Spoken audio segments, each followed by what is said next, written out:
affidavit, ako kasi pag mayroong information, in my previous life, this is how I treat any information that comes to my attention. First, yung ano ba yung credibility ng source? And second, ano yung reliability ng information itself? Dalawa yun eh.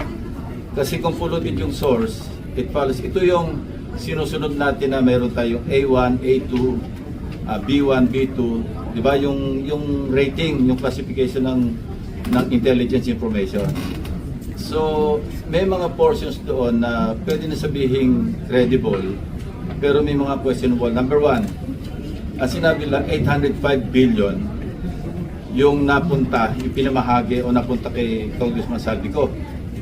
Well, from 2023 to 2025, ang total amount ng flood control projects, 1.13 trillion. So kung ang napunta kay Congressman Saldico allegedly 805, that's at least 70% of the total appropriations for the same period sa flood control projects. So puro ghost na yung nandun. Saan manggagaling yung napunta kay Bernardo? Saan ang napunta kay Alcantara?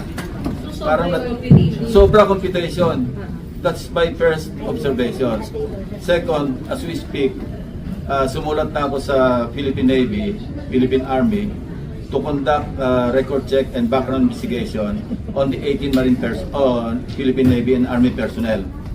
Ang initial information, wala pa, sumulat ako. At saka sa LTO, may initial information from the Philippine Navy na yung iba dishonorably discharged. And number of them were never members of the Philippine Navy. So doon pa lang, makukwestiyon natin yung credibility ng source.